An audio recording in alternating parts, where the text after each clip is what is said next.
சங்கதி 24 செய்திகளோடு இணைந்திருக்கிறீர்கள். விரிவான செய்திகளுக்கு செல்ல முன்னதாக முதலில் இன்றைய நாளுக்கான தலைப்புச் செய்திகள்.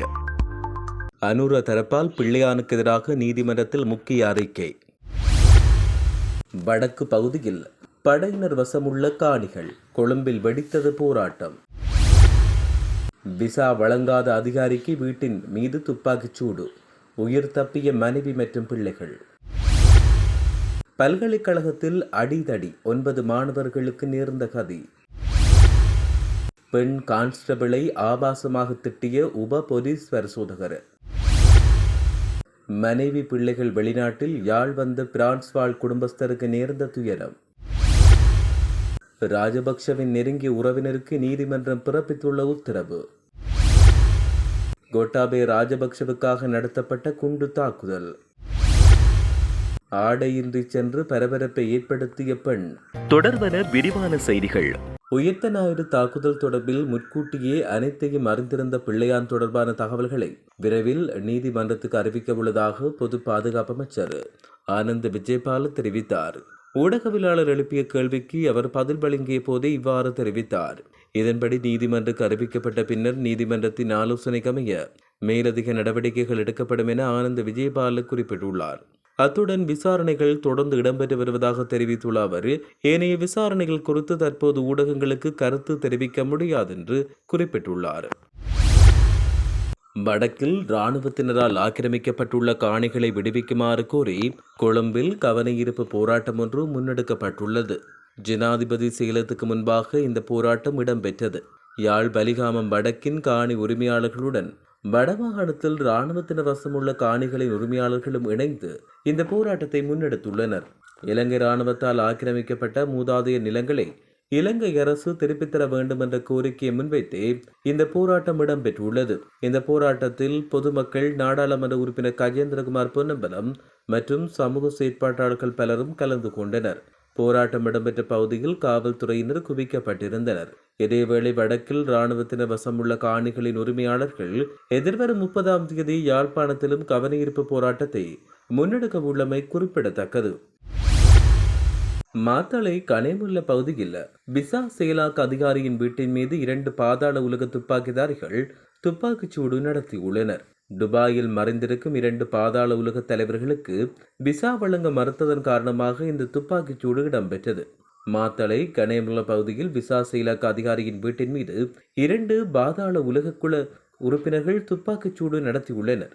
குறிப்பாக விசா செயலாக்க அதிகாரியும் துபாய் சென்ற நிலையில் துப்பாக்கிச்சூடு நடைபெற்ற நேரத்தில் அவரின் மனைவி மற்றும் பிள்ளைகள் மாத்திரமே கனேமுல்ல பிரதேசத்தில் உள்ள அவருடைய வீட்டில் இருந்துள்ளதாக தெரிவிக்கப்படுகிறது. விசா செயலாக்க அதிகாரி இந்த 2 பாதாள உலக தலைவர்களுக்கும் துபாயில் தங்க விசா வழங்குவதாக உறுதியளித்தார். மேலும் அதற்கான பணத்தையும் பெற்றுக்கொண்டார். ஆனால் இறுதியில் அவரால் அவர்களுக்கு விசா வழங்க முடியவில்லை. இதனால் கோபமடைந்த பாதாள உலக உறுப்பினர்கள் அவரை தொலைபேசியில் அழைத்து இலங்கையில் அவரின் மனைவி மற்றும் பிள்ளைகளை கொலை செய்வதாக விரட்டியுள்ளனர்.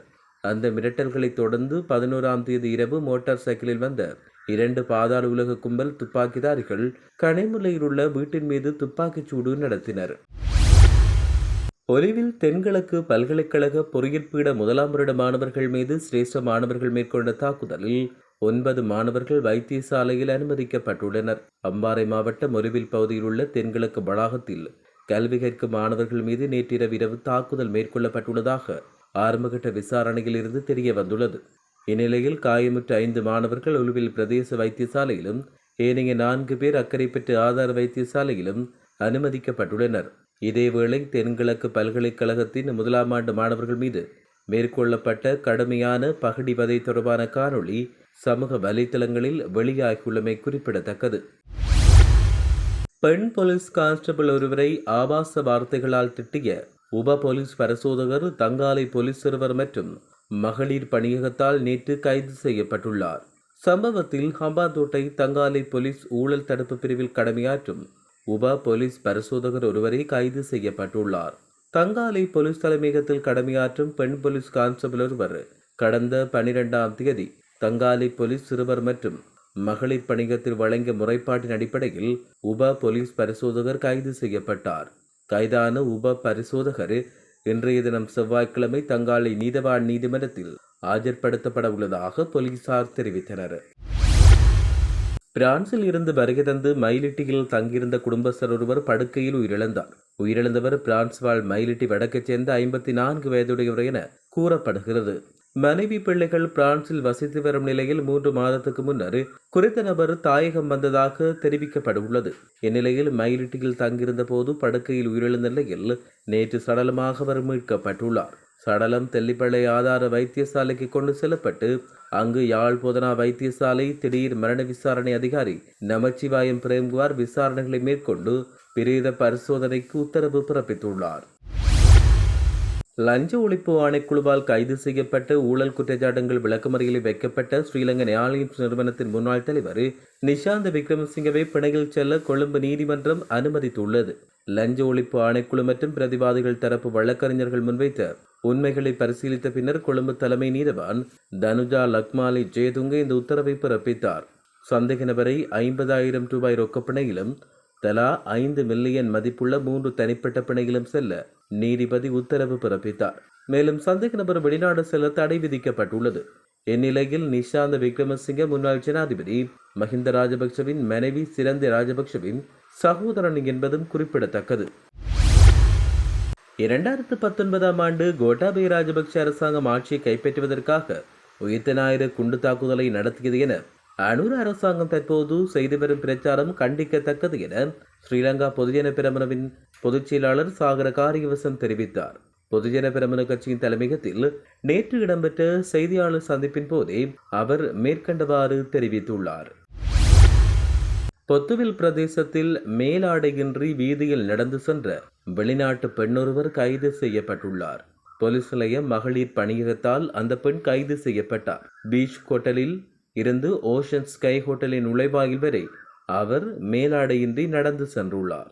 அந்த பெண் தாய்லாந்து பெண் என்று பொத்துவில் போலீஸ் நிலைய மூத்த அதிகாரி ஒருவர் குறிப்பிட்டார்.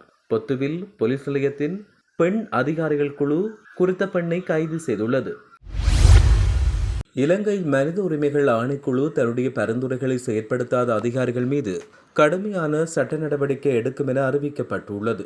இதுகுறித்து அனைத்து அமைச்சக செயலாளர்கள், மாகாண தலைமைச் செயலாளர்கள், மாகாண சபை தலைமைச் செயலாளர்கள், திணைக்கள தலைவர்கள் மற்றும் கூட்டுத்தாபனங்கள், சட்டப்பூர்வ சபைகள் தலைவர்களுக்கு தெரிவிக்கவும் மனித உரிமைகள் ஆணைக்குழு நடவடிக்கை எடுத்துள்ளது.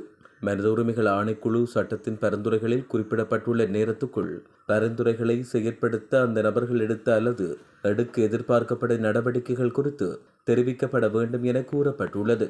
எனினும் ஆணைக்குழு தன்னுடைய பரிந்துரைகளை வெளியிட்ட பிற்பாடு மேன்முறையீடுகள் தாக்கல் செய்யப்பட்டதில் இருந்து பரிந்துரைகள் செயற்படுத்தப்படவில்லை என சில அதிகாரிகள் மற்றும் நிறுவனங்கள் கூறியுள்ளன.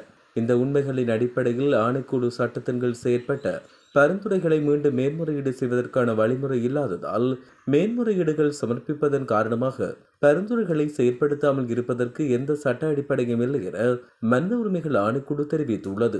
பரிந்துரைகள் செயற்படுத்தப்படாவிட்டால் அதற்கு எதிராக ஆணைக்குழு எடுக்கும் அடுத்த கட்ட நடவடிக்கைக்கு சம்பந்தப்பட்ட அதிகாரி அல்லது நிறுவனம் பொறுப்பேற்க வேண்டும் எனவும் தெரிவிக்கப்பட்டுள்ளது.